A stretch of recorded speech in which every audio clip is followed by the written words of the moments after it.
Hi friends, Sunu വ്ളോഗ്സിലേക്ക് എല്ലാ കൂട്ടുകാർക്കും സ്വാഗതം. ഇന്ന് വീട്ടിലെ പച്ചക്കറി കൃഷിയാണ് കാണിക്കുന്നത്. അത്യാവശ്യം കുറച്ച് കൃഷിയുണ്ട്, അത് നിങ്ങളെ ഒന്ന് കാണിക്കാമെന്ന് കരുതി.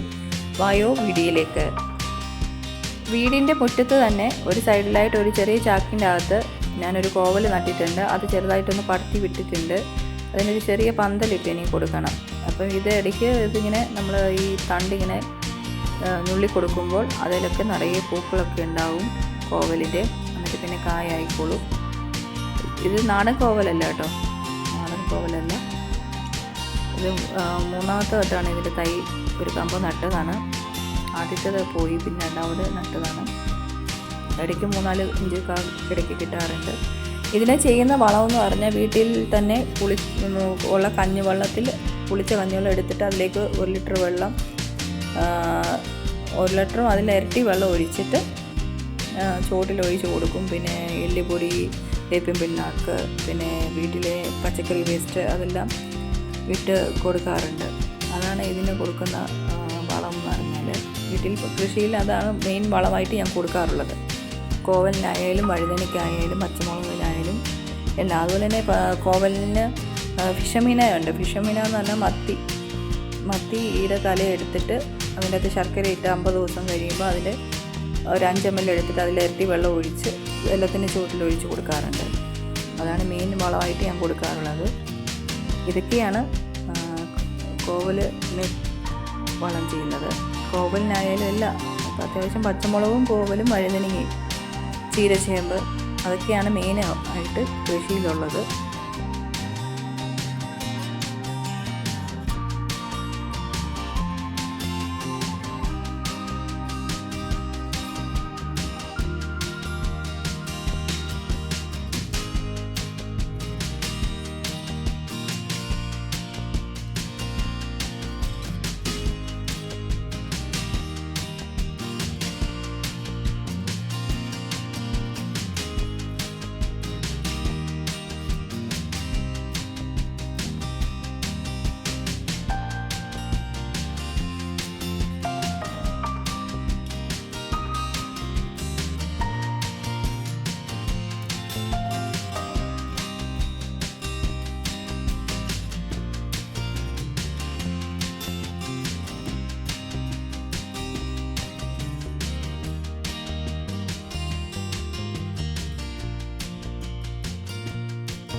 അടിയിലത്തെ തട്ടി നിൽക്കുന്ന വഴുതനയുടെ 2-3 ഇലകൾ ഇങ്ങനെ നുള്ളി ഇടയ്ക്ക് കൊടുക്കുന്നു. അതിൻ്റെ കൂടെ തന്നെ ഇട്ട് കൊടുത്താൽ മതി.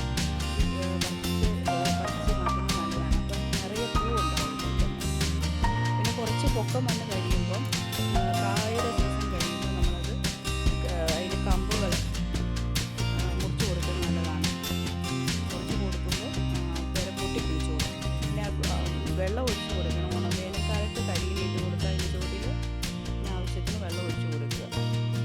ഞാൻ കൊടുക്കുന്ന വളം എന്ന് പറഞ്ഞാൽ എല്ലുപൊടി, ചാണകപ്പൊടി, വേപ്പിൻ പിണ്ണാക്കൊക്കെയാണ് ആദ്യമേ കുറേശ്ശെ ഇട്ട ശേഷമാണ് നട്ടത്. പിന്നെ ഇടയ്ക്ക് ഞാൻ പിന്നെ അരി കഴുകുന്ന വെള്ളം, ദോശമാവ് അത് എടുത്തതിൻ്റെ ശേഷം പാത്രത്തിലുള്ള ബാക്കി കഴുകി അതിൻ്റെ ചോട്ടിൽ കൊണ്ടൊഴിക്കാറാണ്. പുളിച്ച മാവിൻ്റെയൊക്കെ കാണുമല്ലോ, അപ്പോൾ ആ പാത്രം കഴുകുന്ന വെള്ളമാണ് ഇതിൻ്റെ ചോട്ടിൽ ഒഴിക്കുന്നത്.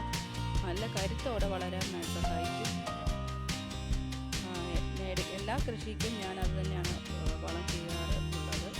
പിന്നെ പുളിച്ച കഞ്ഞിവെള്ളം ഒഴിച്ചിരുന്ന് അതിൽ ഇരട്ടി വെള്ളം ഒഴിച്ച് എല്ലാ ചെടികൾക്കും ഒഴിച്ചു കൊടുക്കാറുണ്ട്. അതാണ് എൻ്റെ കൃഷി രീതി. ഒരു തൈ പച്ചക്കറിയുടെ വേസ്റ്റ് കൊണ്ടിട്ട് അതിൽ നിന്ന് ഒരു അരി കിളിച്ച് വന്ന് അത് ഞാൻ ചെടിച്ചട്ടിയിലേക്ക് മാറ്റി നട്ട് അതിൽ 2 കായ് ഉണ്ടായി തുടങ്ങിയിട്ടുണ്ട്. അത്യാവശ്യം നല്ല ഇനത്തിൽപ്പെട്ട തക്കാളിയാണെന്ന് തോന്നുന്നു കണ്ടിട്ട്. വള്ളി പോലെ പട്ടിക്കോ കയറി വരുന്ന ടൈപ്പാണ്.